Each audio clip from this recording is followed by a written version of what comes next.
Yo! Ooh, ooh, ooh, ooh, ooh.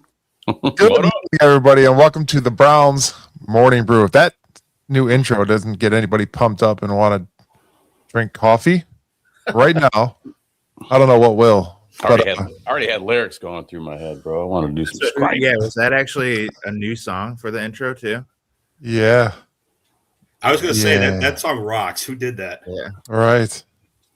Me. But yeah, that was fun making that. I had to add Logan. I actually told Logan for like the past 3 weeks since he's joined the show that I'm going to add him. And Christmas and New Year's came about, and I didn't add Logan. So I set a time what was that, Wednesday when I had off work, and I'm like, sitting here staring at the editing screen. I sent you guys a picture, and I'm like, I was telling my wife, I'm like, I don't want to do this, man. But once you start, you can't stop. So yeah, I was in it for a while. But being a Browns fan, same thing. Once you start, yes, exactly. Sounds good. Sounds like some like 8-string guitar work, and I like it. Yes. Yeah. Ladies and gentlemen, we have tomorrow the last football game for the Cleveland Browns and the Cincinnati Bengals, for that matter. It is this season fly by for anybody else? Did it seem like it was way too fast? I feel like they don't do it anymore because it's just the same thing. Yeah, not for me. It just started. Yeah. Yes. But we got that to talk about today, and then we also have our special guest Dan Gilles on the show today. Give him a round of applause, everybody. Yeah, let's go for Dan. We've been actually talking about having Dan on the show, me and Sam, without even Dan knowing for quite a while now, but we made it come to fruition today, and we are here. So, Dan, if you want to tell us a little bit about yourself, what you do, and all that fun stuff, and about how you love the Browns so much, and you dream about the Super Bowl championship. Right. That is true, by the way. First of all, thank you guys for having me on the show. Longtime fan, first time here. So gracias to you guys. For those that don't know me, my name is Dan Gilles. I am a lifelong Browns fan, a lifelong sufferer of the Cleveland Browns. I have a journalism background. I've been a sports writer for 32 years. I've written for, a lot. The Cleveland Plain Dealer / Cleveland.com, the Toledo Blade, Youngstown Vindicator, Lyria Chronicle, Lorraine Morning Journal, Yahoo.com. The list goes on and on. I've been all over the place. The Dusky Register, I was sports editor there for a while. I'm also a drummer. Currently, I am in 2 tribute bands, Made in America, the tribute to Iron Maiden, and Mob Rules, which is a tribute to the Dio era of Black Sabbath. Very, very cool bands. I was a longtime member and founder of the band Dirt. I don't know if you remember them. We did thrash metal covers, Big Four stuff, and things like that. We were around for about 6 years. I do have a little bit of a history with Sam. I did jam with One Click Crazy once or twice. Never came to fruition, but things happen for a reason, and we remained in touch, and that's kind of why I'm here. Wait, you were going to replace me? No, you weren't even on the radar yet. That's way back. Dan's talking about. All right. That's way back. Yeah, it was a long time ago in a galaxy far, far away. Far away. Got awkward here real quick. Yeah, it did. I was about to kick Dan already. Like, boom. No, I'm kidding.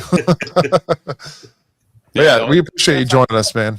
That's how I met Dan years ago, was through music, and then follow each other on Facebook, and he's a local musician like we were and like we are, and just keep in touch with people like that. And Dan's always been cool, never done nothing wrong to me. Dan, so we're good, man. What do you, Dan? What are you into? What are you up to now? What are you doing now?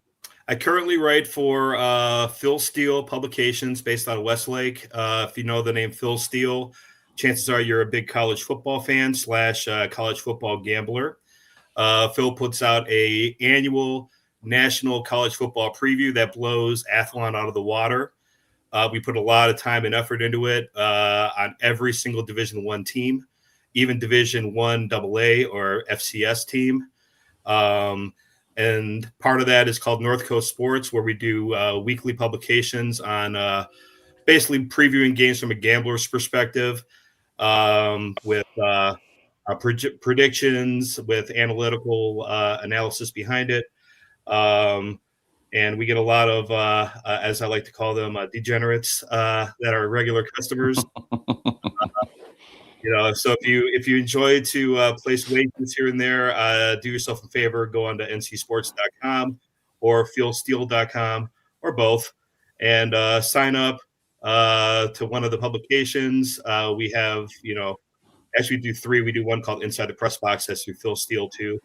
So if you enjoy to place wagers, we are the place for you to go. And if you like to pick against us, then you might win more. So You actually, Logan had said before the show that. Go ahead, Logan.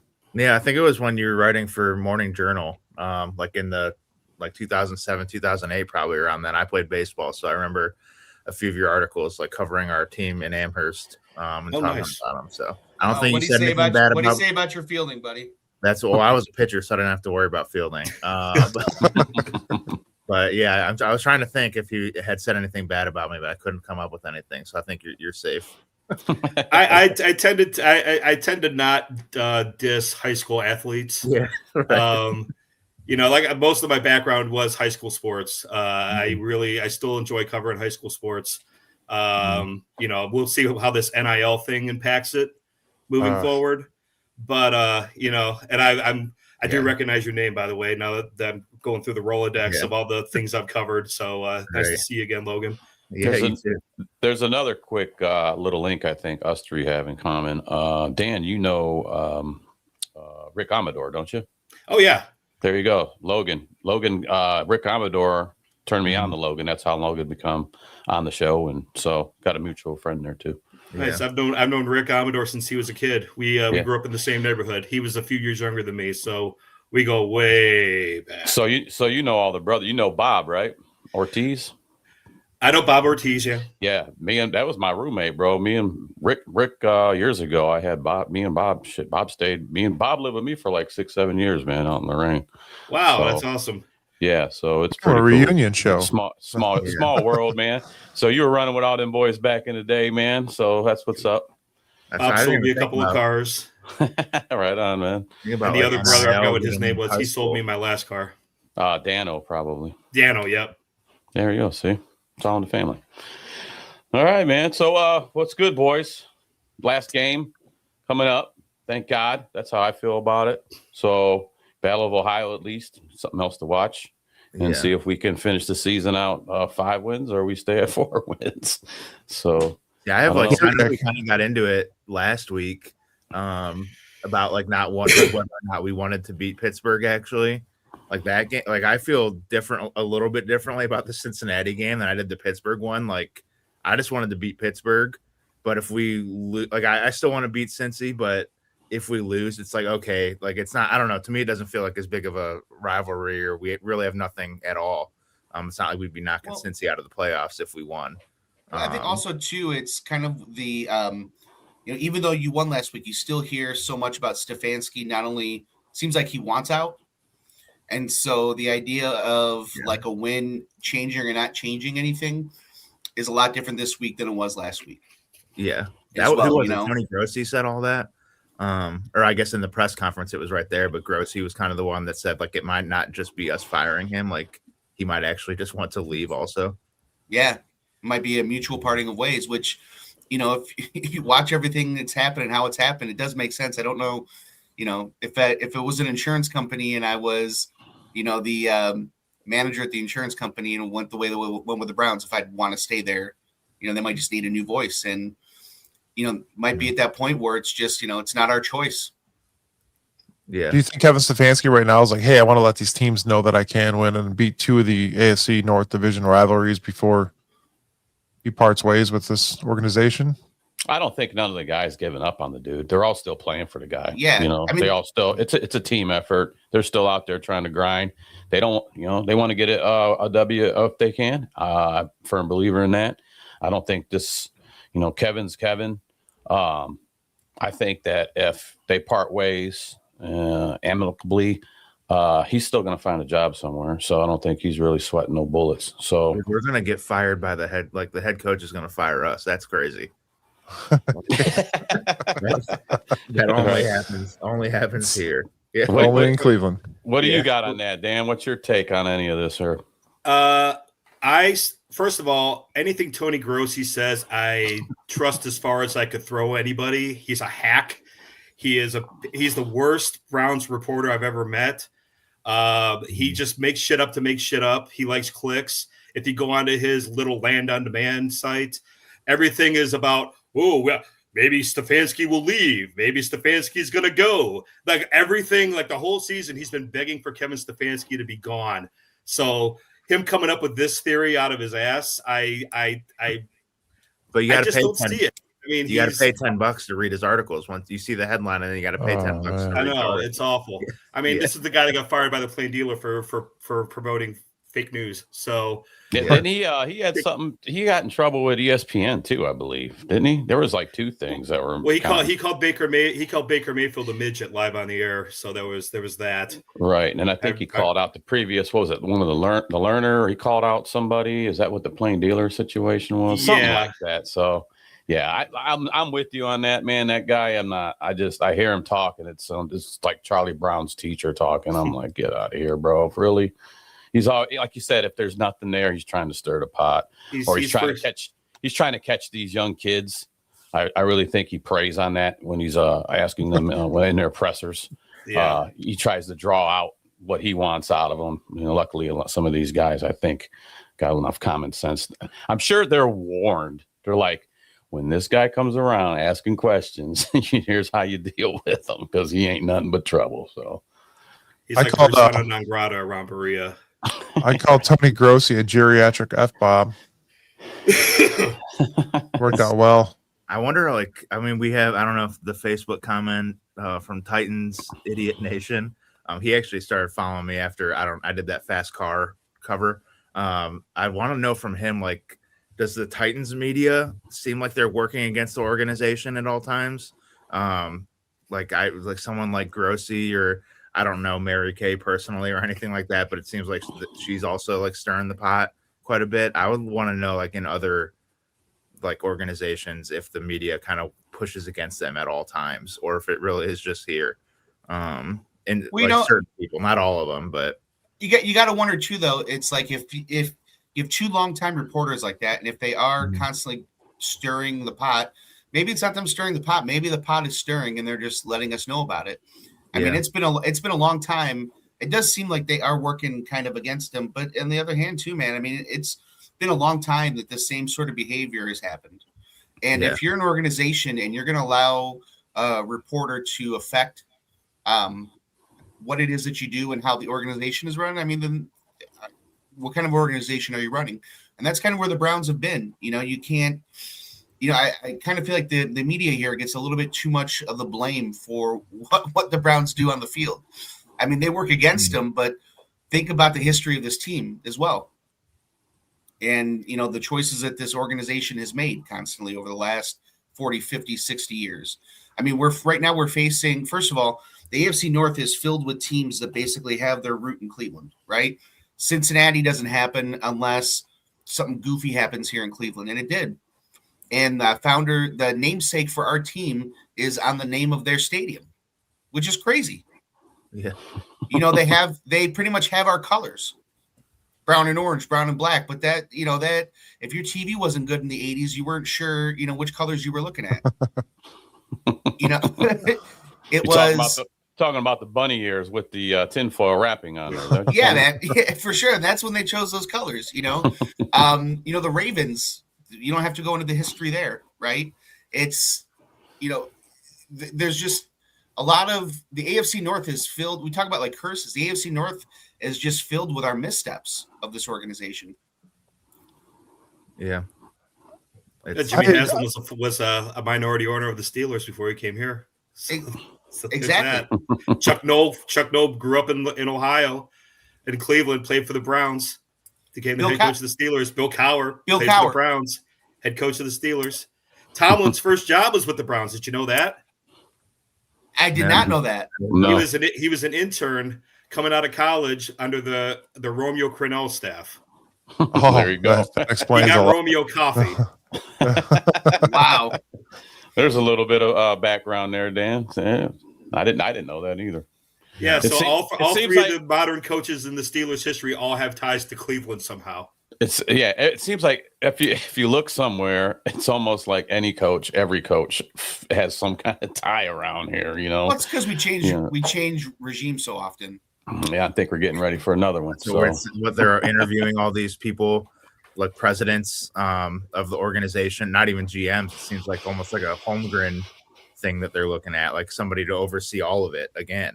I think that's what Holmgren was doing. What wasn't he, like a president of the whatever it was? Yeah, from the West Coast. Yeah. You know, so we kind of actually did that just now. You know, we got rid of that guy, D. Podesta. So we've had in the last 20 years, we've had 2 czars from the West Coast. We had Joe Banner for a second too. That was a disaster. Oh man, I forgot about that. Was he from Philadelphia? We got Yeah. like, he used to be there. Yeah. So getting back to the point, bringing it back, I mean, you know, it's just the idea that, like, you know, what comes first, the chicken or the egg, right? Like is Grossi these guys, are they working against the organization just out of habit now because of how the organization has been? Or, you know, are they part of the problem? Well, people got to think- make stuff up to get anything out of it. I'm sorry. Go ahead, Dan. I think it's all cyclical. I think the negativity breeds negativity. And the Browns certainly haven't been a bastion of positivity over the last 25, 30 years, 35 even. But the negativity from the media just kind of exacerbates the whole thing. It's damned if you do, damned if you don't. And you could say, well, look at the you know, the records. You know, you've had 4 winning seasons since 1999 or whatever it is, 4 or 5. You know, no home playoff wins since 1994. You know, the list goes on and on. We don't need to drudge up all the crap that we've had to deal with. But when you got, I don't want to say clowns, but you got people like Tony Grossi and Mary Kay Cabot and, you know, Darryl Ryder and some of these, you know, it's like if you listen to Darryl Ryder on 92.3, it's like, oh, bother. You know, it's like Eeyore. It's like all the time, you know, well, you know, it's another horrible day in Berea. I'm like, Jesus Christ, click. You know, so it doesn't, I don't know. I mean, I see the point where, you know, they really haven't anything positive to write about. So it's like, okay, but you're jumping on, yeah, it's almost like I'll bring up an example. Eric Mangini. Eric Mangini gets hired from the New York Jets. And the first thing Tony Grossi does is say, you know, if you pull that Bill Belichick stuff around here, we're going to run you out of town real quick. And it's like, he just got here. right. You know, you're already fucking starting. Sorry. You're already starting the negativity off by basically telling him that we're going to call you out if you don't help us. And Mangini pretty much was like, bleep you. And we saw how well that went. So it's like, you know, I don't know. We have no right to say any of that. It's like how, like what right do we have to tell Eric Mangini what he can or can't do? Like when we've never won anything. Like who are we to tell this guy how to coach? It seems like the reporters, like it seems like they're already trying to suffocate somebody before they even get a chance to prove any of what they got. You know what I mean? It's just, it's like, give the guys a break, man. Like, I mean, I don't know. There's positive that I think that came out of this season. You know, I think this was a pretty good rookie class. You know, with Fannin, Schlesinger, the Schwarzenegger, as I like to call him. He's out there doing his thing. We got, you know, I like seeing some of that, and that's stuff that we need. And then moving forward with these guys, they're giving me a glimmer of hope. You know, I'm like, you know, Fannin out there is going to be our future tight end. That's just, he's putting that down already. So, and then, you know, and then what Carson's out there doing, he's everywhere. He reminds me of Fast Times at Richmond High. I might be going back for some of you younger cats, but there was a guy, Jefferson, that played for the other high school. And what they did was they wanted to get him stirred up to get the quarterback, whatnot. So they went and trashed his like Trans Am he had or something. So like the whole game, all you hear is Jefferson on the sack. Jefferson. That's what I think about when I see Carson out there. He's everywhere where the ball's at, and I love the kid, man. So, it's been a good draft class. I mean, Dan, we didn't get a chance to talk to you about it. What did you think about this year's draft class? I mean, you can't really argue with the returns you're getting from a lot of these guys. And Mason Graham gets overlooked a lot. But I think the contributions he's made to the defensive line and to Myles Garrett's pursuit of immortality doesn't get brought up a lot. I mean, he's tying up defenders or offensive linemen, freeing up Myles to do his thing. He's, plugging up the run. I mean, you're not going to see a lot of stats out of him. Defensive tackles really shouldn't have stats. You should be the guy that's basically tying up people and making sure you're not running up the middle. Yeah. And so I like what he's brought to the defensive front. I like that his tenacity. I like his motor. I like the way that he's reshaped it, And you had really, along with Malik Collins until he got injured, you had two stalwarts, right in the middle. And I mean, Alex Wright's having a great year based off the fact that people are tying up Myles Garrett, yep. Or I think was Thomas was the other one that had a few sacks. So I love the pick of Mason Graham. Carson Schlesinger, I mean, you can't say enough about that dude. That dude is a machine. I was a huge fan of his. I did a lot of Big Ten stuff at Phil Steele doing the previews, and I'm looking at this kid's stats, and I'm like, we might have found a diamond in the rough here. And sure enough, we have. Hopefully he can stay healthy. And play here for the next 10 to 15 years. I mean, Harold Fannin has been a godsend. He's a local kid. He's Bowling Green. I mean, he put up great numbers at Bowling Green. Now he's, setting records here in Cleveland. Hopefully, once again, we'll knock on the Formica here and we'll say hopefully he stays healthy and can give us, 5 to 10, 7 to 10 years of solid production. The only thing I don't like about this draft is the fact you took two quarterbacks. Yeah. And it's like you basically just said, okay, fans, you're going to go here and you're going to go here and you're going to do this all season long over two mediocre quarterbacks, third and the fifth rounder, the second and third day guy. And how do you develop not just one guy, but two guys? How do you hold the head coach accountable when he's got to deal with not one rookie, but two rookie quarterbacks who may or may not be ready? And we're dealing with their growing pains on the field, both of them. Dylan Gabriel wasn't, a stalwart by any stretch of the imagination. His stats are pretty good. But then he gets injured, not once, but twice this year.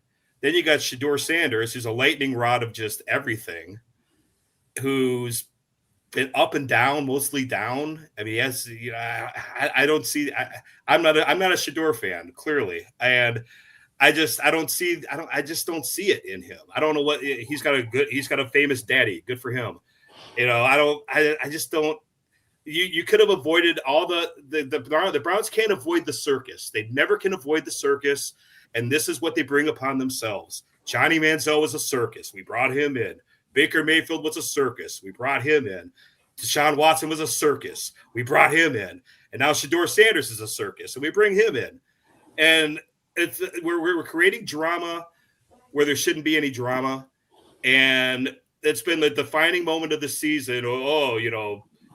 Who's going to be the quarterback and what rookie, if you're not a Shedeur fan, then you're a Dylan Gabriel fan. If you're not a Dylan Gabriel fan, then you're a Shedeur fan. Or maybe you just don't like either of them like me. So it's like, I think a lot of people just lost touch with just being a Browns fan.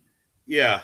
Because, at the end of the day, both those guys are rookie quarterbacks and they got thrown right into the fire.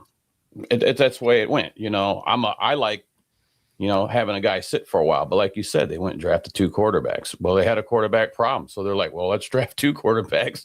Maybe one of these guys will be a hit. So they kind of just threw their lure out there, But at the end of the day, man, they both are rookies, and I hate to keep bringing it up. The line was struggling. That doesn't make things easier either. you know, Well, but one has physical tools to be an NFL quarterback, one doesn't. And the problem is you took the one that doesn't in the third round instead of, and the one that you took that does have the physical tools is in the fifth round. And that's so it kind of has made the, the order of things in that organization backwards to begin with.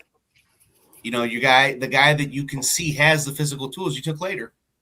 Your supercomputer you took way early, and with a third round pick, that guy's either got to be, if he's not a quarterback, he's got to have regular rotation time, and if he's a quarterback, he's got to probably play at some point during the year. He's a development guy, but you took the more talented guy in the fifth round, which is what screwed everything up and made it as a circus.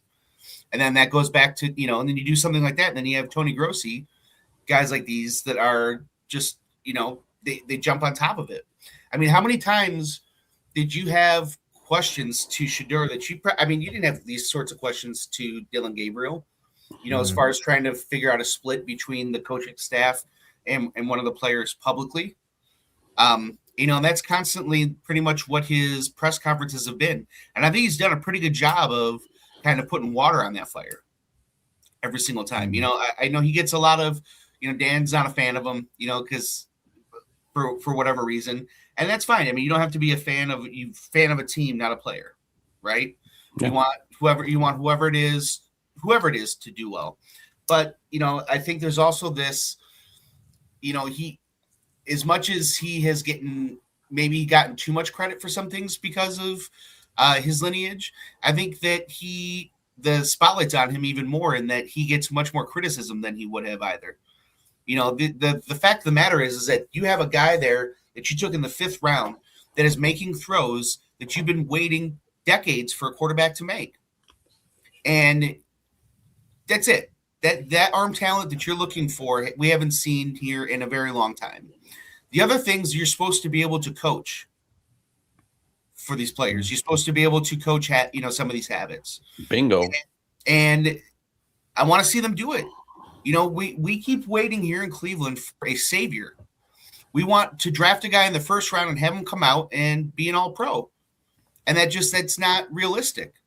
That's not a realistic expectation. So, nobody's going to – of course, you're not a fan of a guy as a rookie, because the guy still has to develop. But the fact is that there's nobody out there that you're going to be able to sign, trade, or draft at the beginning of next year that's going to be in a better position than he is for the Browns right now. I completely agree, and I'll tell you guys, in the beginning of the year when we drafted Shedeur Sanders, I was not happy, but now he is a Cleveland Brown. We run this podcast. We have to back all the guys that are on this team. 100%. We do it. That's what we do. Yeah, I mean, the fact is that you can look at the stats and say, Gabriel did not have good stats, right? Well, I don't care what you say. The stats between Gabriel and him are pretty similar. The difference is the life on that offense. When Gabriel was a quarterback, there was no life on the offense. And when Sanders is there is. And that's something to build on. Yeah. I think it's weird because it's just such a, Dan, you did say, we can't avoid the circus and the chaos. I don't think there's enough that Gabriel, any quarterback we had this year, the talent around them just wasn't there, to be able to even to say if anybody is any good. But now next year, coming into the situation, now Watson's back in the mix. So, I mean, I go to all the home games. I can only imagine, whatever, if Watson's out there, and he kind of has to be because he's making $40 million, just how it's going to be received in that stadium. And we're all want him to sit. What's that? I think I was at the game, when he got hurt and everyone was cheering, which that was probably the worst. I wasn't at Bottlegate, so outside of Bottlegate, I would say that's probably the worst thing that has happened in that stadium was just people cheering that this guy tore his Achilles. I guess we don't need to get into that, but it's just such a messed up situation that Shedeur, I agree with Gary. Some of those throws to Isaiah Bond that he's making are just we've been waiting for somebody to do that. But then he's thrown off the back of his foot, rolling the other direction last week against Pittsburgh and lobbing one up. And it's that's the stuff that a rookie would do. And he needs more time to develop, but he will be developing in a team that doesn't have any like any talent around him. It's just that's and what Watson's- happens. and That's what Watson's happens. gonna have to play. So That's what like, happens. That's what yeah, happens when you got a rookie, man. When you got a rookie and he threw that moon ball up in the air, and his daddy put his hat over the front of his face. Like he was probably like, son, son, that's the last thing you needed to do here. You know, that was one of the worst So- throws I've seen. but that happens That was because bad. that happens because you're trying to force a play. So that's part of learning too. This isn't college. I really think he was trying to throw that play away, and it just happened to be short, like way You know short. who would have had the arm strength to make that if throw he out of wanted to bounds? throw that away, Mike, he could have threw that Brandon Bill away. Gabriel. Brandon Brandon. Whedon would have made that. I'm that ball out of Yeah. It's Well, But guys, listen, It's such a weird situation. Like we don't know if this guy's good, but we have to figure it out before the draft in April. Like, and I mean, we that's just see the games, but it's like, okay, so are we throwing all of our chips on Watson mentoring Shedeur Sanders next year, and then we hope Shedeur plays? Like we don't. It's just like the only situation where we won't be able to evaluate if he's any good.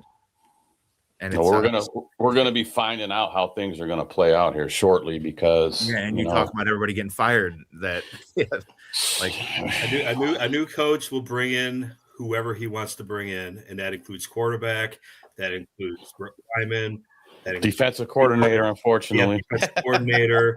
Yeah. So this is a new coach isn't going to come in and say, "Yeah, I'm going to keep Jim Schwartz as my defensive coordinator." No, he's not going to do that. He's not going to keep Tommy Rees as offensive coordinator. What if he's an offensive minded coach and he goes, you know what, that likes to produce quarterbacks, and he goes, you know what, they got a good defense down there. Schwartz has done a pretty good job since 2023. I think I can work with him. You don't think that there's a coach out there that might go, you know what, their defense is good. They just need an offense to put points up, and we could start winning some games here. I mean, they could. I mean, it's not off the table, but it's also a forced marriage that may or may be doomed from the start.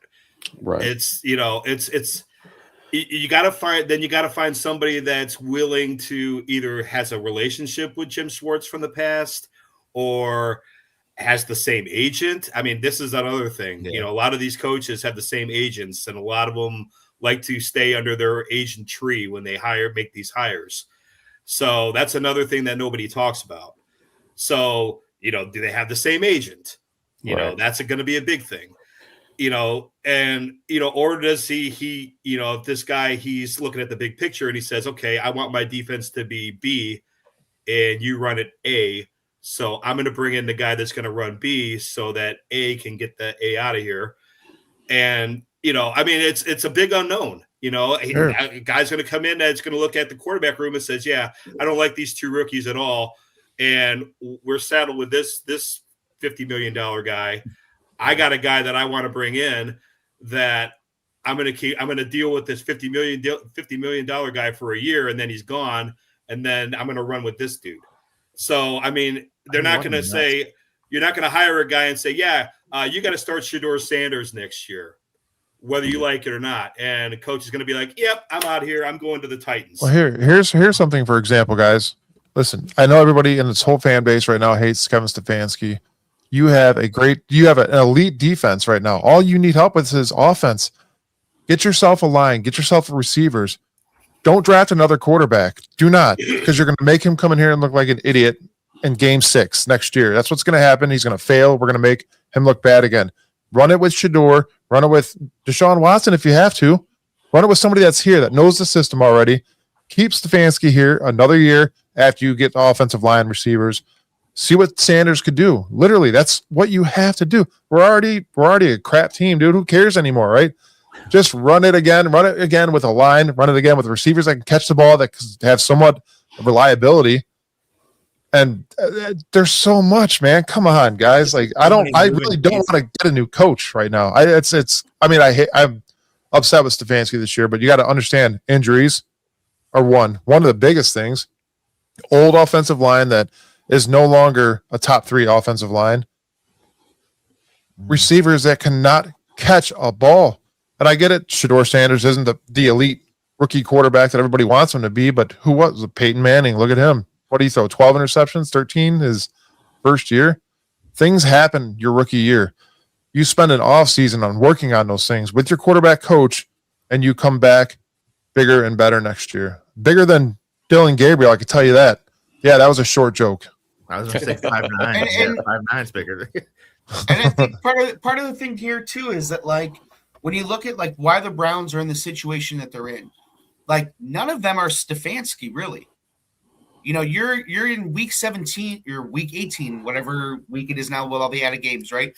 But you're at the last game of the year, and these guys still have not. They're still playing for them, whether they're playing for a spot next year or whatever the reason is. This is not one of those situations where we have a team that has given up on the coach. Mhm. You know, so what is the issue? It's the players. You said it, right? It's the line. It's a quarterback. It's a lack of wide receiver. And who is that? Right? That's the guy. That's the guy that's staying. You know, that's the guy that's not on the hot seat for some reason. Because So- he saved it with the draft this year. He had 3 years with 0 number 1 picks. Yeah, that's what a row. lot of it. Like, But forced he marriages, missed like, the one. But when he had number 1 picks, he missed them. Jed Wills. Yeah, well, he had one good year, and then after that fell off. I've said it every time I've been cliff. on here. I'd be praying for Jed Wills to be back on our team this season. As sad as that is, like this is. Yeah, I mean- we know how Sam feels about Cam Robinson. Like, I'd replace him with Jed Wills. Yeah. And let's not forget Dude, too. I He, made didn't have the team. first round picks, but who traded those Yeah. first round picks away? Jim He Haslett. did. Yeah. He did. Like Yeah. he didn't have those picks because he traded them away. Do you want to know why though? Jimmy Haslam told him to. No, Well, I'm But so we sick of don't know hearing that that. for sure. I'm Yeah, so yeah. but That's what Now I'm sick of hearing. now it's coming out that it was Barry that Logan. was Logan brought up the meddling. Logan Yeah. just brought up meddling. yeah. So listen, guys. I don't care if we did waste 3 round draft picks or 3 first rounders on him. That was the first time that this franchise has ever gone after somebody like that. That was an elite quarterback. I said it numerous times on the show. I still give like them him, props for doing it. Yeah. It just backfired because we're Cleveland. We're the Browns, guys. That's it. They screwed up when they Which gave is- him the guaranteed deal. Which is That's- fine. Yes. But Yeah. That was the biggest screw up of the whole thing. And they had to pretty much because he didn't want to come here. No, he did not. Baker, yeah, what was it? Baker heard that we like inquired about him, got pissed, demanded the trade. Watson then said he wanted to go to Atlanta, and we almost ended up without either of them, and that would have been like a very classic Browns. Yeah, thing. Watson definitely Watson followed the money for sure coming here. Yeah. That's the money talked. And I I wanted Watson to work so bad. I really did. I was like, finally, we could finally alleviate all of our quarterback problems. We're bringing in a proven guy, and of course, he comes in with all this baggage. well, you know, the day that he was drafted, every time that time comes up, I have Facebook reminds you of like what you posted. And when we traded that when we traded that pick to the Texans, where we traded down and they took Watson, I posted on there, man, this is going to cost the Browns a whole lot to get him back in 5 years when they trade for him, right? And then they were like 4 or 5 years later trading every draft pick that they were legally allowed to trade for him. He's he was it was an instance of like the Browns had when the Browns had the shot to get him when they had the original shot, they should have just took him. Yep. Right. Yeah. This is why I think some of us are so gun shy about us. Now that you said that. constantly That's where I think Jimmy Haslam stepped in right there at that point where we almost had him. Then Jimmy came up with the guaranteed money. Jimmy's like, all right, you know what, dude? Let's make it happen. Yeah, but you could have There was drafted him 3-4 years earlier. Gary's saying we should have just No, drafted him. you're talking about when we did the trade. I'm sorry. But Yeah, I'm talking about like then at the Gary, he beginning. would have gotten hit with all of his then that would have been another Cleveland thing where we have him for 4 years, he's balling out, and then he gets hit with all of his charges. Yeah, but then we could have gotten the 3 first-round picks for him. You know what I mean? Yeah. But And- then Then really, not to be like weird or anything, but like, do you really think that there's that much of a massage scene here in Cleveland? I was just thinking that. You I know, was waiting for a pause in the action so I could go ahead and put that in there. Thanks, Gary. like it's Southern Texas and Cleveland, Ohio are a little different on those things. It would have been a totally different environment. Who's to say that things would have happened the exact same way? All I know is that you had a quarterback that you wanted in that draft, and then you traded down, which I think was that Andrew Berry. Was that when Andrew Berry was here under That was Sashi Brown? That was Sashi Brown, but Andrew Berry was part of the front office. Yes, so they traded down. You ended up, and then you ended up trading for him again in a few years anyway. After you knew all of that stuff. I mean, the Browns need to take the guys when they have the opportunity, and not have to overpay for them later. Yeah. Dan, have you considered writing a book about this stuff? Like just the actual, like, if you start in 1999 and just put all the stuff like that the Browns have screwed up and just the bad. I mean, it'd be a 6,000 page book, but you might make some money. I think Terry Pluto already wrote one, to be honest. True. Yeah. Yeah, he's written a couple. All right. There's definitely a lot of material, right? Yeah. There's definitely a lot of material there. Like when we went and did the Watson trade, I was already with the guaranteed money thing, shaking my head. Okay. And then I already knew he was gonna have to sit because he had suspensions. I'm like, we're already putting ourselves back to hope that we're gonna get a guy that might resemble the play that he had, because he hadn't played football. And at that moment in time, what was it, like 2 seasons, no football? And it was one full season, and then he had the suspension was 11 games because Houston basically sat him out for a year. Right. And then when he got here, he sat out how many games? 11. Right. So it's like, I'm already going, I'm playing a scenario in my head. I'm like, man, this guy's going to be, hopefully he's staying on top of himself and the body and keeping your workouts, your regime, your stuff going, your regiment. And all I've seen out of the guy was that one half of football with Baltimore. And I think came back and we won the game. I think that's all I've seen. He had two good games that year against Cincinnati in the opener, and then against Tennessee a couple weeks later. Both were at home. They won both games like 27-3. And the Tennessee game is where Watson initially got hurt, but he came back in and played through it, and they won. But then the following week was when he warmed up and he re-aggravated his shoulder, and that just started the whole cacophony of just crap from there. But I was at that Tennessee game. He was balling out in that game. The quarterback carousel continues in Cleveland. That's all there is. It's going to continue, especially if we draft another quarterback, guys. I don't care. We've watched it numerous times. Even if you get a number 1 draft pick, they bust as well. Even if it's a Heisman Trophy winner, they bust as well. The NFL is different, and Shedeur Sanders is figuring that out right now.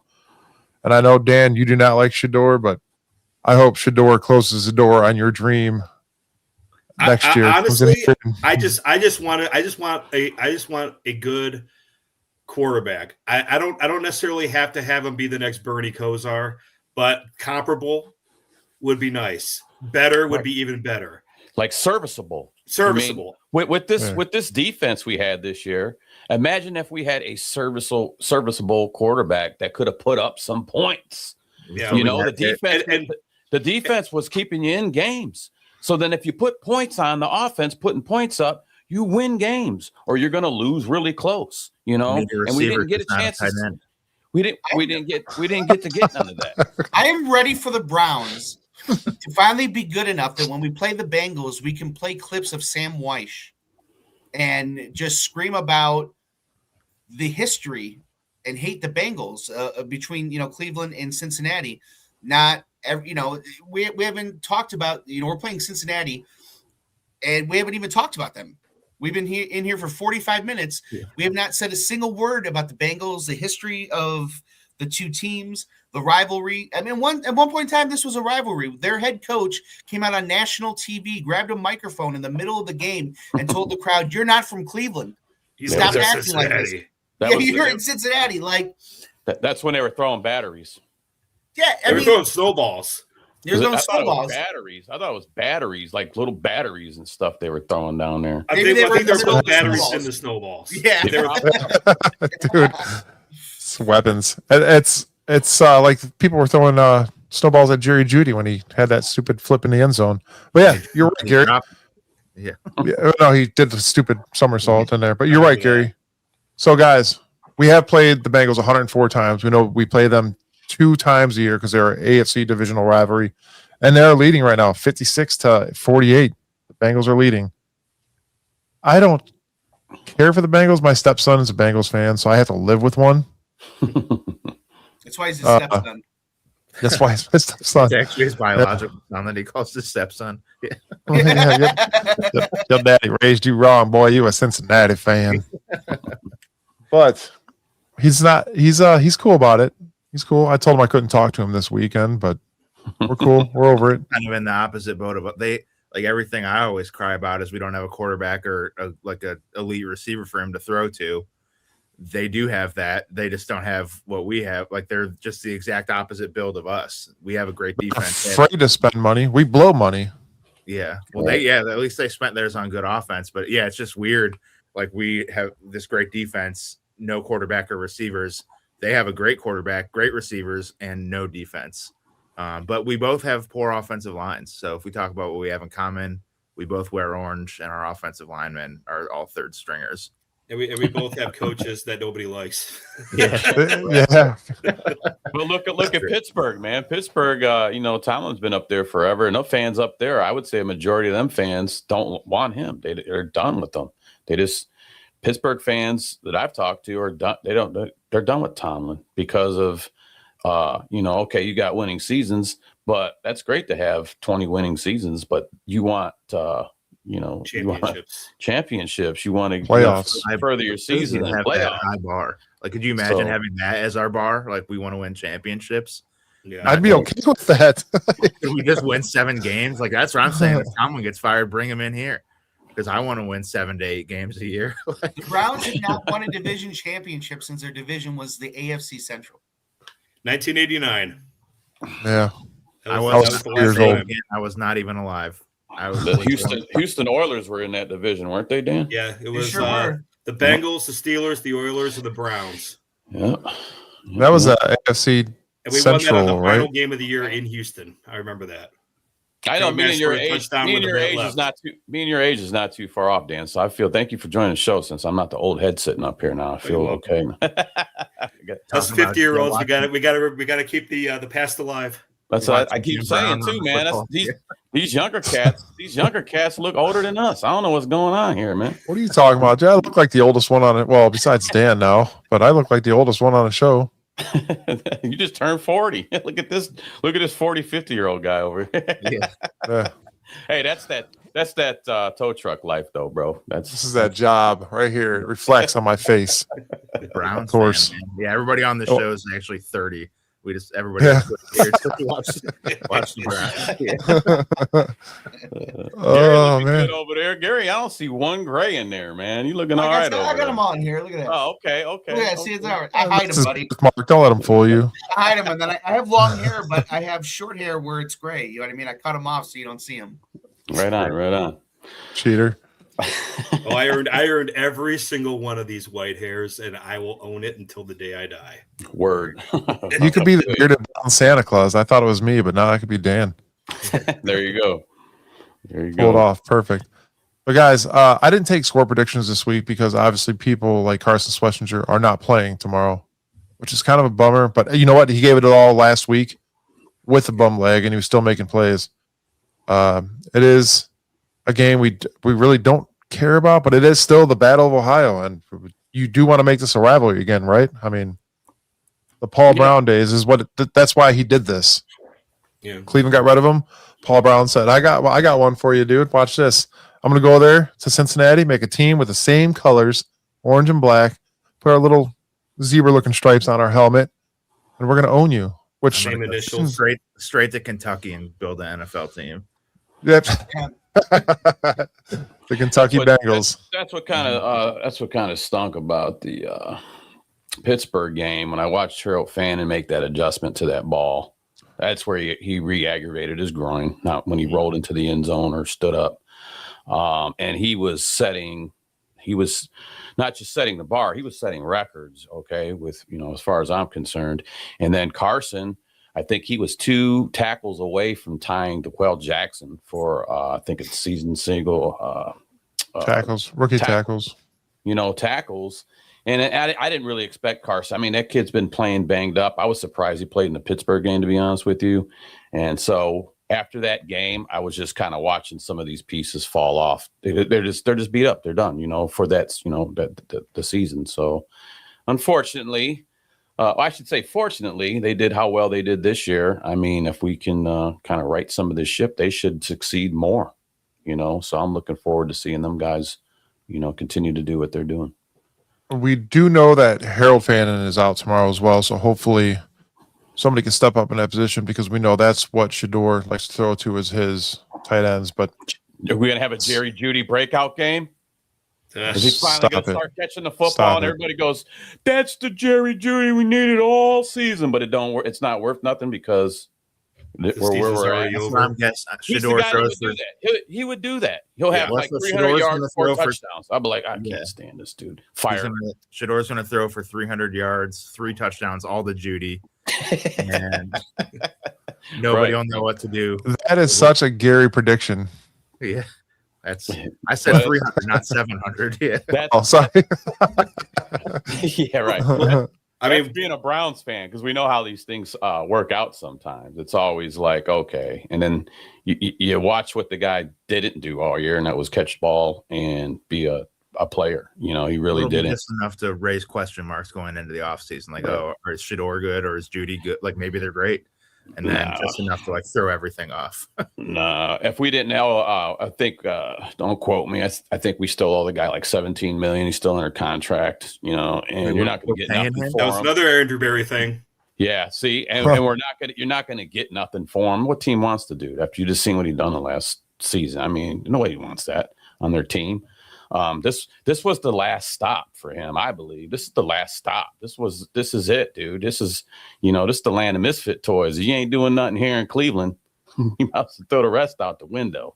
So I think that was his last stop, and unfortunately, we still owe him some money. So we're gonna have him around next year, unless some crazy trade goes down. But I can't see nobody offering anything for that dude. You're really what are you gonna get out of him? A couple 5-gallon things of Gatorade and some ice. What? Nobody wants that dude. Yeah. I didn't know we were paying him. Oh That's- yeah, they did. After they traded for him, Barry signed him to a 4-year extension right off the rip. And I'm just like, Yeah. this guy better pan out. Mhm. He did last Better. year, but now he's back to being Denver, Judy. Yeah, right. The one thing that no one's brought up yet, Myles Garrett's pursuit of the sack. That's the thing I'm looking forward to seeing tomorrow. And hopefully Joe Burrow can let him sack him at least twice, if not at least once.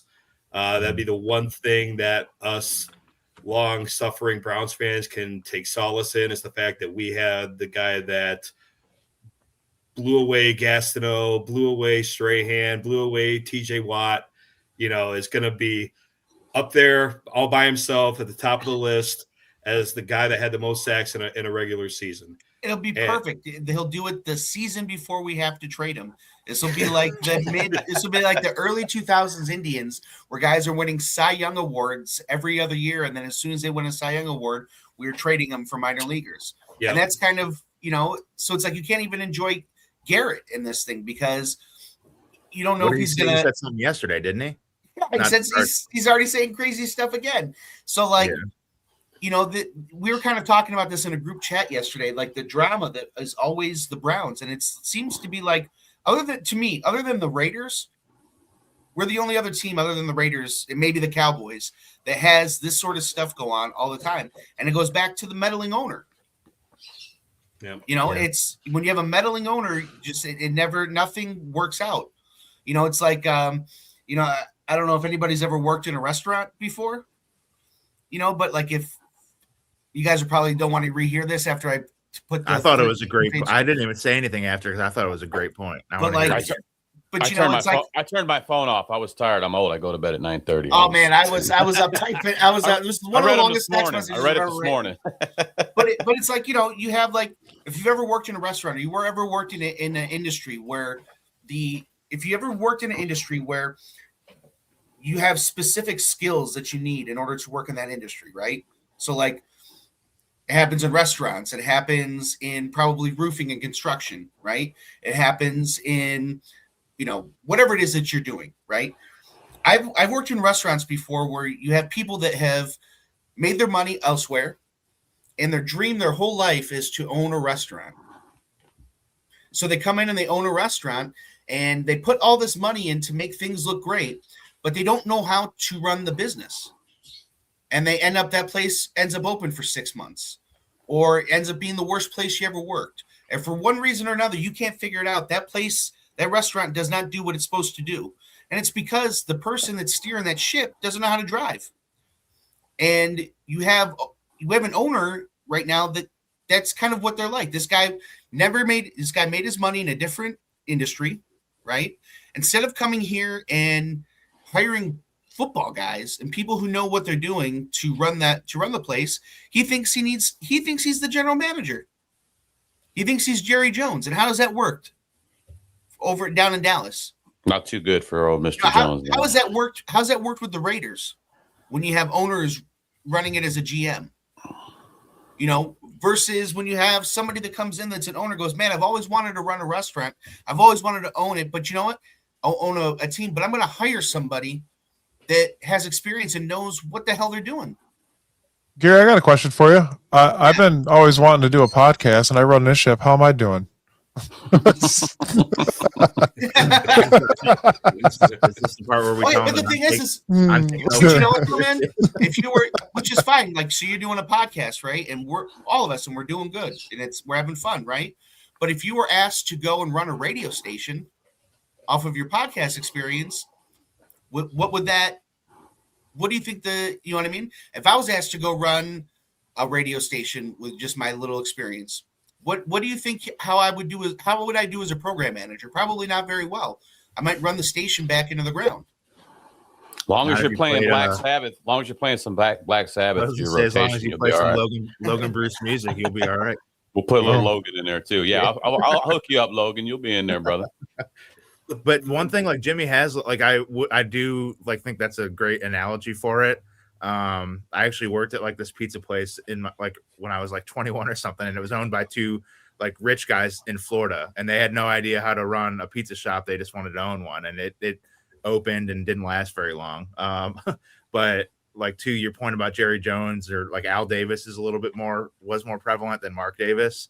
Like Jimmy Haslam still seems a little bit more behind the scenes than they were. Like Jerry Jones has a microphone in his face any chance he can get it. Do you think this is a genuine question? Like, do you think Jimmy Haslam is like pulling the strings as much as Jerry Jones is? I don't think he's as hands-on as Jerry Jones is. I think Jimmy Haslam's problem is he hires the wrong people. He came in and he brought in Joe Banner, and Joe Banner was a disaster, who botched not one but two head coaching searches back-to-back years. Then he brings in John Dorsey, who thinks that Fat Freddie Kitchens, Hillbilly Fred, is a great coach. Drafts Baker Mayfield over Josh Allen. He's gone. Then you bring in Paul DiBenesta from baseball, train wreck, this analytical genius.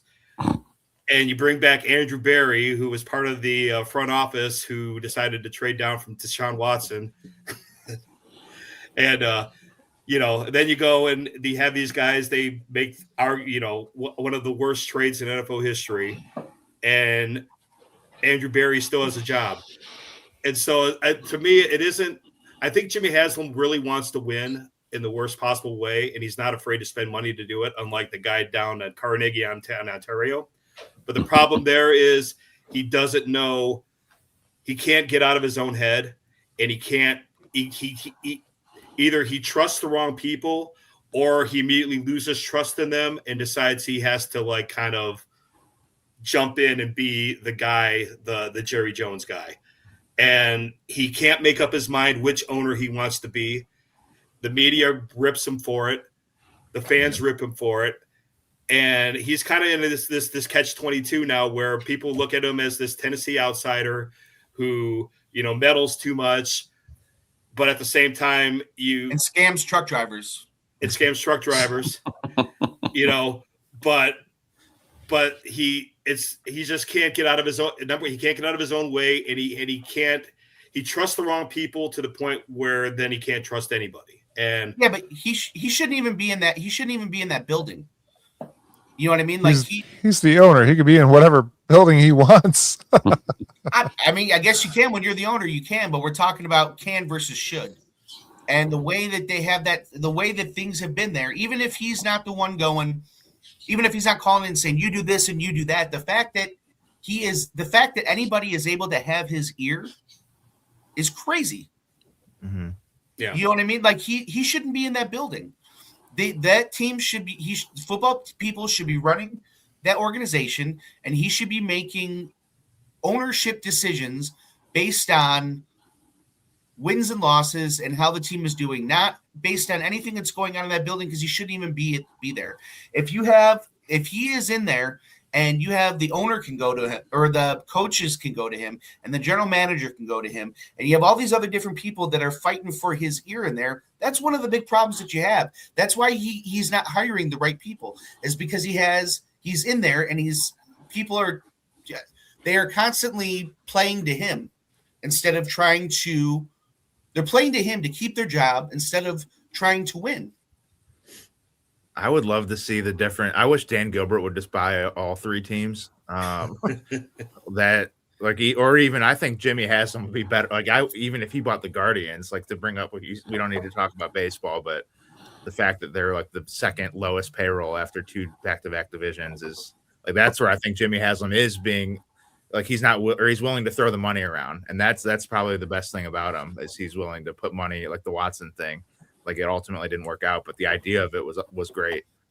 Just to say screw it and throw money at the problem, but it didn't work.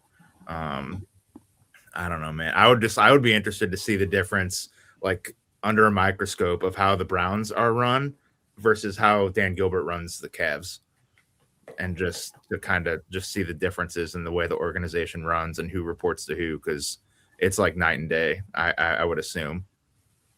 Oh, it's got to be.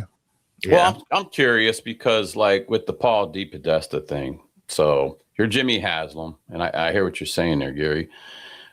And so you have a DePodesta to kind of help guide you. Am I following that correct? Is that the guy do you think that that's the guy that went in there and Haslam's like, man, before I sign my name on this check, I mean, is this guy, or is this worth this or that? You know what I'm saying? DePodesta what was he doing? So he was the analytical baseball genius, Moneyball. That's what the A's never won anything, man. What the hell? They didn't even win a World Series.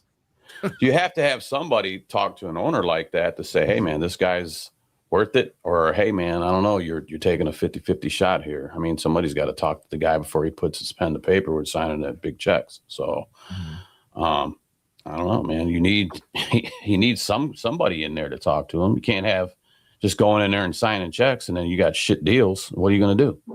Yeah. You know? So let's see. So Angel says Dan Gilbert makes all the decisions. Then we need Dan Gilbert to buy the Browns, so at least Gilbert makes good decisions. Running Kenny Atkinson out of town after a season and a half. Yeah. Oh man. So because whatever place we're in, we're not 20-3 right now, so we're gonna fire the coach. Whatever's gonna happen.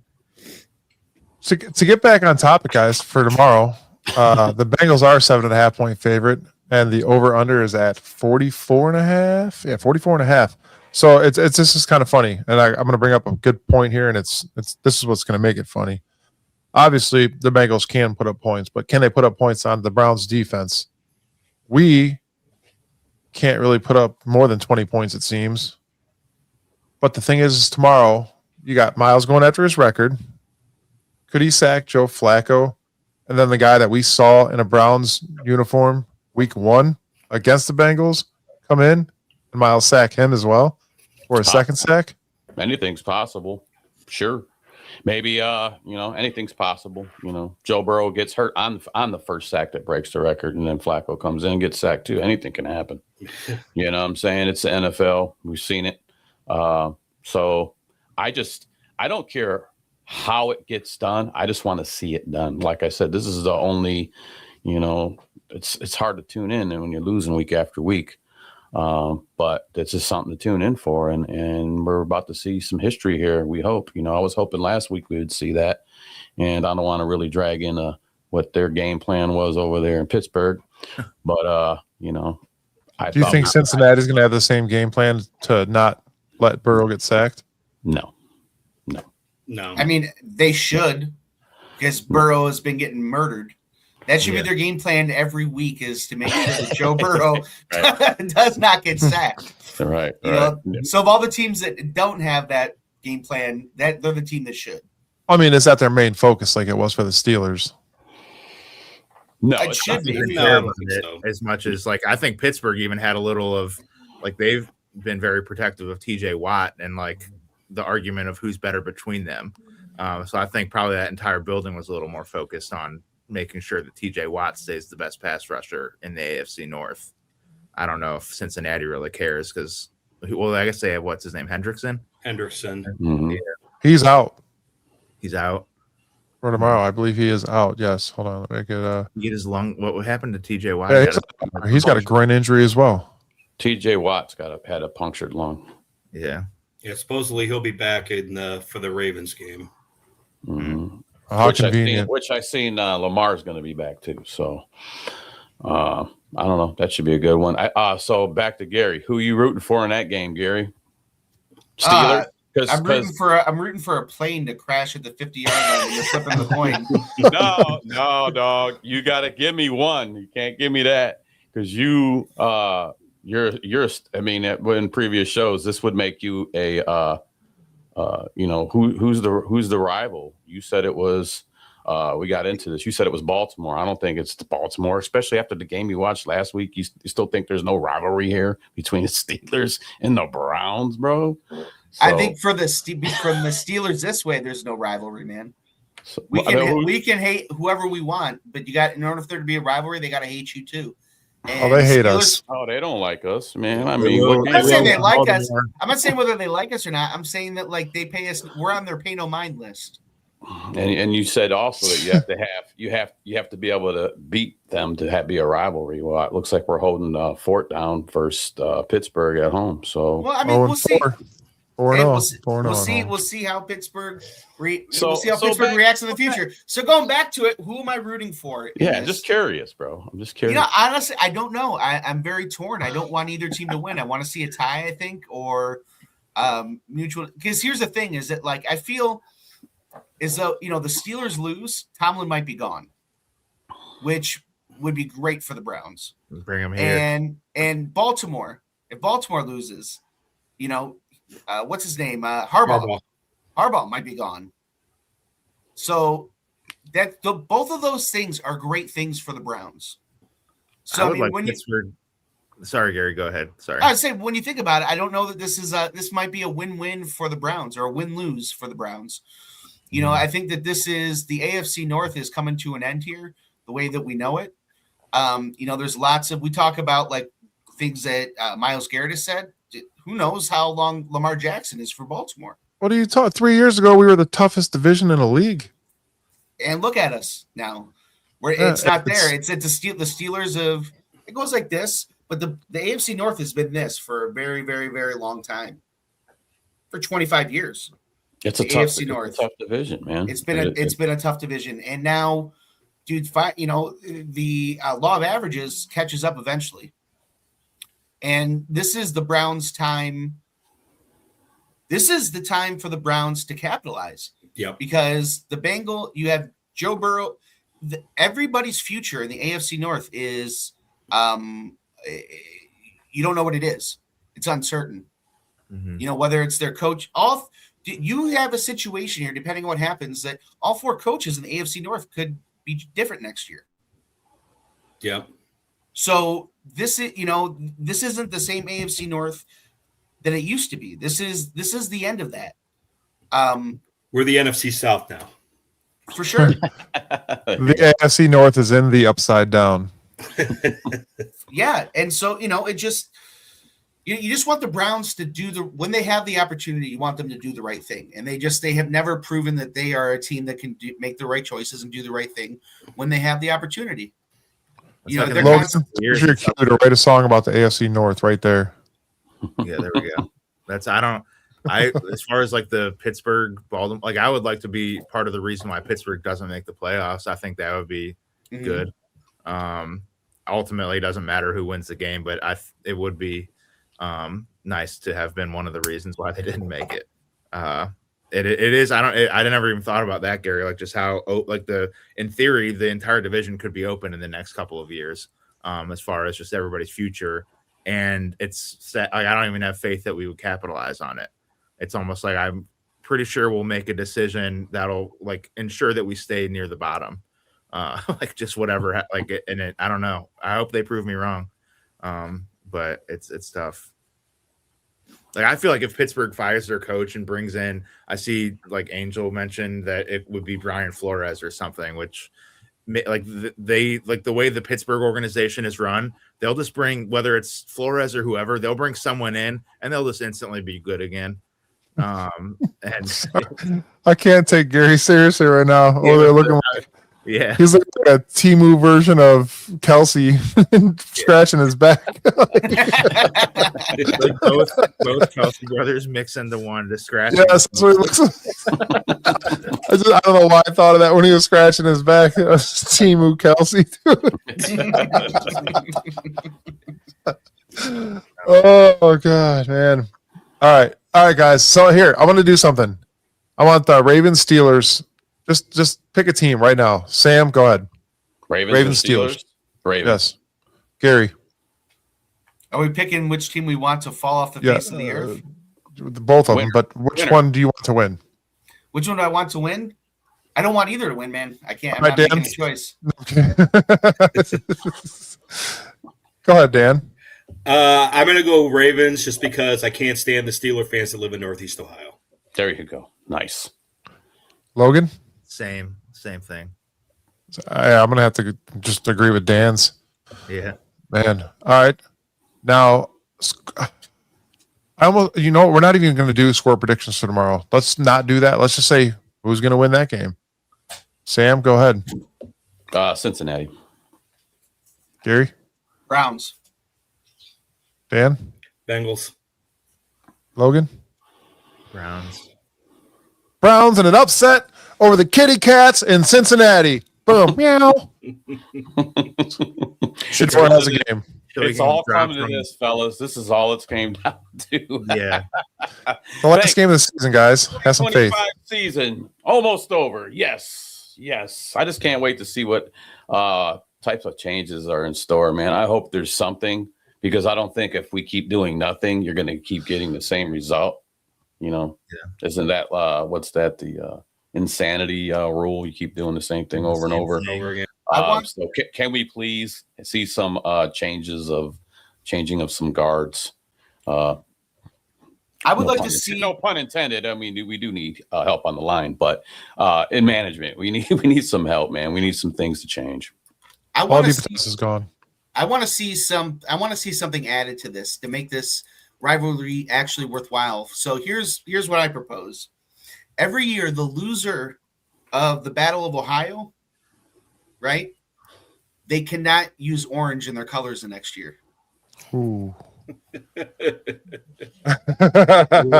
We'll lose and we'll just have to be poop brown.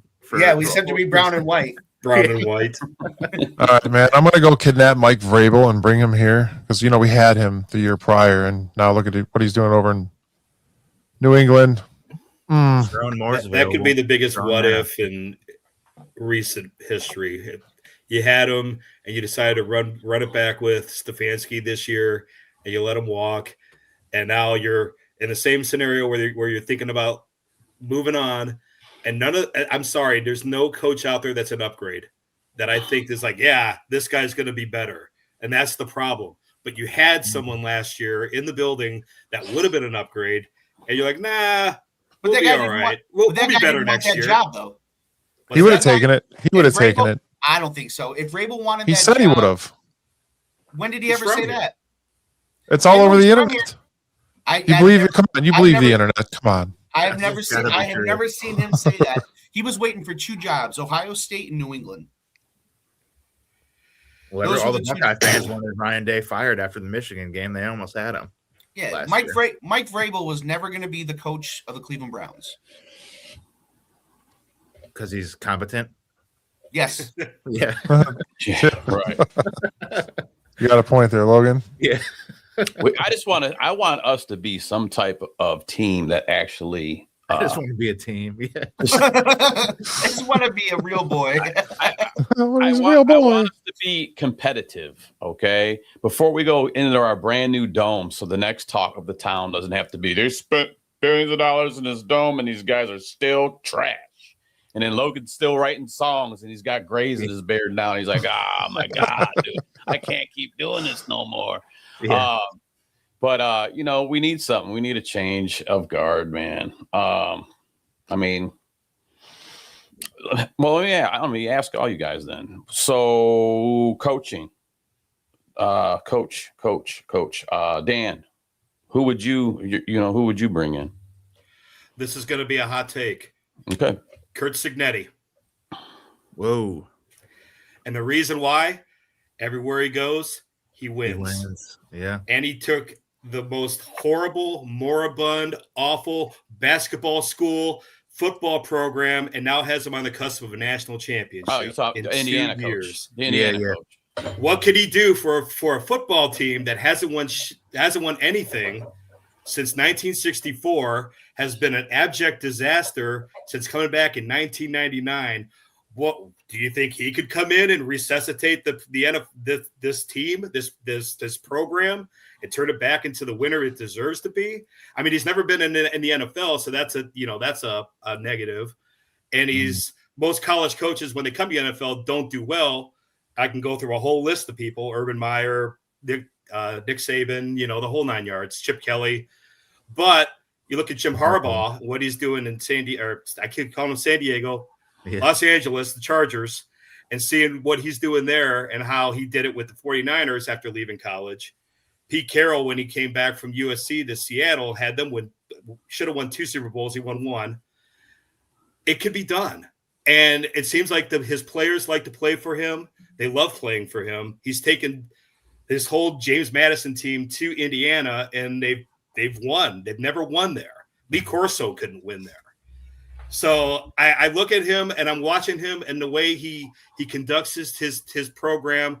I'm like, and the Indiana team is a lot of 21 plus guys. So he's coaching men. He's a leader of men. Everyone says they want a Browns coach to be a leader of men. We want a leader of men. We want a leader of men. Well, here's your leader of men. If I'm Jimmy Haslam, I fill up my Brinks truck after the national championship that they win, go right down to Bloomington and say, hey, here you go. Save the Browns from mediocrity, sir. And let's see if he could do it. That's my take. He just signed a huge extension a couple months ago. $70 million. They could afford to pay his buyout. Yeah. Yeah, we got that insurance money coming back from Deshaun. That's true. I mean, and this goes back to like where we're talking about what the Browns' history is too. Like, I'm sorry. We've had Butch Davis. We've brought the college guys in. I want a guy here who's been a head coach before. Right? Yeah. Not just a leader of men, but like I want a leader. Dude, you have the head. If you're gonna change head coaches, your head coach is on the staff already, and he's your defensive coordinator. That's not going to work, dude. No. That's not going to work. Why? He's not a head coach, bro. No, he had Matt Stafford and couldn't win any games. He's a great defensive coordinator. I don't think his track record. He's not a good coach, bro. As a head coach, he's not. I don't think he's not. I don't think you could just take Jim Schwartz, bump him up like that. They can do whatever they want, sure. Okay. I like Jim Schwartz. I think he's great with get that. There you go. Bring him both back. Right there. Get that out of here. boozing buddies over there out of here. Where was I at? You just messed me up, Mike. Jim Schwartz. I chatted you. Yeah, Jim Schwartz. I mean, he's not a head coach. He's a defensive coordinator. I'll leave it at that. And he's a damn good defensive coordinator. So I do not want to interfere with that part of it at all. If you're changing head coaches, you're interfering with it and that's why I honestly, like 2 weeks ago, I was so fed up with Kevin Stefanski and I was done. But you know what, dude? If you want this team to continue to just try to build an offense and work around with what you have, build up your offense you can win games. Come up with a different strategy. And I'm not going to say changing the coach is going to help that because it hasn't helped us in 25 years. So what makes you think it's going to do it now? Stand by what I mean, I know we argued it in the group chat, but I still think like if you had Sean McVay or someone else coaching this team, I don't know if they would make like I don't know if the result would be too much. Like maybe we'd win 6-7 games, but we wouldn't be a playoff team. Like the roster's just not built for us to be any good. And who built the roster? Dude, Yeah. But then so if you replace that guy, then the head coach is gone anyways because he's going to want to get rid of Stefanski if the GM gets replaced. And Barry kind of did the most Browns thing ever. Like we talk about, like, you know, the most Browns thing would be like somehow Watson coming back next year and playing well, and then the Browns have to decide whether to extend him at the end of all of this. Like that's kind of what Barry did here. Is that Barry finally had a decent draft at the point where we were like, we need to move on. You know, and so now you're like, am I going to fight? If you fire this guy, are you firing him right after he's figured out the draft? Or did a blind squirrel catch a nut, find a nut? You know what I mean? Yeah. I don't. The track record shows you that maybe a blind squirrel found a nut because look at every draft before that. And I know he didn't have the first round picks, but guess what? He's the one that traded those first round picks away. And either Haslam's meddling or he's not. If Haslam is meddling, then that's on Haslam. It's a 50-50. That's where it's 50-50. We don't know if Haslam was on that or not. So you can't blame just Barry for it. That's where if this draft was so great, though, part of that draft, and I agree, like, but he was like Mason Graham was like the number 2 prospect in the draft, and he was available at 5. That's not a very difficult pick to make. This draft could be great, but it also had we drafted 2 quarterbacks. So there's still like it was a great draft, except we drafted 2 guys that might not be on the team next year. Yep. So I don't know. To me, I hate this team. I would love Sean McVay as our head coach. If we can get let's try to convince Sean McVay why we are a better option than the Rams and get him on the team. I think we need to hire Schottenheimer's kid, and that will fix the curse from when Art fired Marty. Yeah. Right. And I did that stuff in the 80s. I think if we hire Schottenheimer's kid, is it a grandson now? I don't know. I feel like grandson. Grandson. Okay. Well, so we hire Brian. Is that his name? I think that's Brian. Yeah, I think that's what we got to do here is that we hire Brian Schottenheimer. He's the head coach. He ends the curse. Somehow Bernie comes back and plays for us. Kevin Max stops smoking crack, and you know, and then he goes to Kansas City, after winning the Browns the Super Bowl. You know, it just to replace Reed. That's what he's going to do. Yeah, man. I don't know, guys. There's a lot that's going to go into the offseason here, and we're just going to have to sit back and enjoy the ride. We're going to talk about it. We're going to still be here weekly. The Saturday show will not be disappointing. I promise you that. Luckily, we have Dolan shelling out the money on the corner of Carnegie and Ontario, so the Guardians will keep us, very, very interested. We're not the lowest paid team in the league. We are the second lowest. So thank you, Pittsburgh, on that one. Yeah, we have that. Yeah, thanks. Yeah, Paul Skeens and company. But I don't know. I'm still on the McCarthy thing, man. He took off last year. I think just to sit back and look at, see what things were going, see what's shaking around. I think he would. I would like to have him here. He's got a winning record. What is he? All right. He's been to playoff games. He has a Super Bowl win. If you're trying to either go out and get another quarterback, or if you're trying to help build Sanders up, we keep him. He's a quarterback-minded guy that develops quarterbacks. He's worked with a lot of good guys. We talked about it on the one show. He's got Brett Favre he's worked with. I mean, as you know, Aaron Rodgers he's worked with. Rich Gannon, Alex Smith, Aaron Brooks. I mean, he's been around a lot of quarterbacks. He has a winning record. Okay.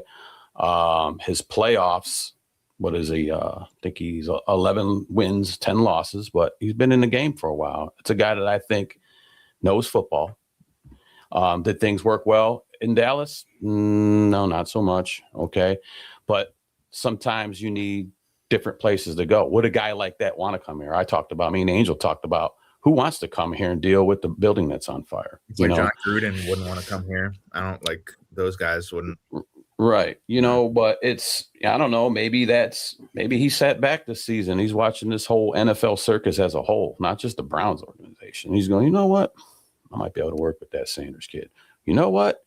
If they let me draft a quarterback and maybe he's got an eye on somebody. I don't know. I just think a guy like that would be a better fit. Go ahead, Dan. I know you're ready to shoot some shots. My only criticism of the Mike McCarthy thing is that he wore out his welcome both in Green Bay and in Dallas.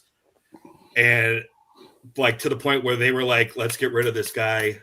I remember the Browns are playing the Packers. This is during the winless season. And I was sitting in a section and there were Packer fans from like Wisconsin sitting behind me. We're talking, and whatnot. And they're like, man, and I can't stand McCarthy. I can't wait till they fire him. Like, he just won you a Super Bowl a few years ago. I'm like, yeah, that was a long time ago. They were like, how he's this and he's that. And they're, the media were against them and the fans were against them. And they were like, he's holding this team back and we need a new voice and et cetera, et cetera, et cetera. So I took that and I filtered that in the back of my mind when his name came up a few years ago when they hired Stefanski. Yes, did come up back then. And I was like, I don't know if you want this guy he might win a few games. He's almost like Tomlin. He might get you in contention and win, but a lot of people view him as winning with Mike Holmgren's team. Looks like they will view Mike Tomlin winning with Bill Cowher's team. And now you look at Pittsburgh fans, they got 20 consecutive years of 500 or better seasons, and they can't wait to fire him. So it's like, right. I don't know, I don't know if McCarthy is the long-term guy. Maybe he's a guy that's a temporary fix, but I don't know. Like, if he didn't work in Dallas with Jerry Jones, and you got people comparing Jimmy Haslam to Jerry Jones as a meddler, why do you think that would change anything? I get it. I like him. He's a winner. He's a big name. He's a quarterback guru, but I just look at his history and the way he's left the last two, Green Bay and Dallas, are two of the storied franchises in the NFL, and he kind of left on bad terms. I don't know if he's the answer that we think. I would like to see what he does as a temporary fix. Like you said, if he doesn't last long, don't sign him to stupid. Yeah, let me ask you this. I don't want a temporary fix. I don't know if you guys are history buffs. What I'm saying is, there's never been a point where McCarthyism has been good for anybody in this country. You got to see if he could be a temporary fix. A temporary fix before he's a long-term fix. So, I don't want to go for temporary. No McCarthyism here, man. McCarthyism? Yeah, no McCarthyism. It's never been good for this country, man. And it's not going to be good for the Browns. Tomato. We can argue it all day long, and every guy we bring up, we got a reason why we don't like them. So it's the Cleveland Browns. So that's what we do. We will have a show that's going to be pretty much in regards to this, and I want everybody to know, no matter what happens tomorrow in this game, and no matter what happens Monday morning, if there are firings, I'm still going to love this team. It's just the inevitable. That's how it works for the real Browns fans out here, not just Shedeur Sanders fans. So whatever. I mean, we're going to talk a lot about it Tuesday. This is the final game of this horrific year again. Yeah. But is there anything you guys want to say to close the show? Dan? Quarterbacks. Oh. No, I'm just kidding. Please don't. Never mind. We're already an hour and a half in. Let's not talk about quarterbacks anymore. Mendoza. I'm just kidding. Yeah, right. Well, yeah, if we hire his head coach, there we go. There's your plan right there. Hire his IU coach and then draft him. There you go. Yeah. All right, I want to say thanks for letting me on. I appreciate this forum. For getting a lot off of my chest. I know as a Browns fan, it's frustrating, especially when you hear differing media takes and you hear, fan base this and fan base that and whatnot, and all this firing talk and whether or not he's going to stay. This was a good way to kind of let go of some of that tension and the I can't say it, anger. And just kind of put things into perspective for an hour and a half. So hopefully this ain't the last time you see me. If it is, I appreciate you guys very much. And Right on, bro. Yes, it will not be. No, It we will not be. liked having you on the show. Sure, I could see us bringing you back on, man. Talk football. It's what we do. All of us here, man. And nobody's perfect. Okay, out there watching us. I'm not a professional newscaster. I'm not no football genius. I'm not the X's and O's. I'm just a fan. That's all. So relax out there. I was reading comments the other day. I was getting my chops beat up yesterday on some reels, but you're gonna have that. Got to embrace the hate. So, Dan, thanks a lot for coming on. Like I said, I think we should have you on again. Another guy with football knowledge, talk football, man. So. I guess it's Go Browns. It's always got to be Go Browns. It'll be Go Browns tomorrow. I guess I heard that we can only fall one more place if we do win this game. I don't think we can go no further than 7th. So, I mean. No, I think we're 8th right now. Cincinnati's 7th. Well, we'll see how things shake out because we still got teams that are tied. Yeah, I got to figure that out. Yeah, last I saw, we were, I think, 6th. We were at 6th. We're at 6, and I think if we do beat Cincy, we can't go no lower than 7. But don't quote me. Like I said, I'm not a professional. Yeah, apparently my screen froze too. But yes, everybody make sure you like, subscribe, share. We'll be back here Tuesday. It'll be hopefully me, hopefully, and Angel and Chad. It's going to be a good show. We're going to talk about the end of the season stuff. We're going to talk about what we're going to bring up towards the off season as well. Lots of conversation coming up. I'm sure Monday we're going to hear a lot. So look forward to that as well. But again, Dan, thank you for joining us. And Sam, Gary, and Logan, always. I'm sure we gave Logan enough to write a song about just this episode alone. Yep. So that'll be awesome. But until then, we will see you guys Tuesday. Thank you for joining us. Go Browns. Go Browns. Go Browns.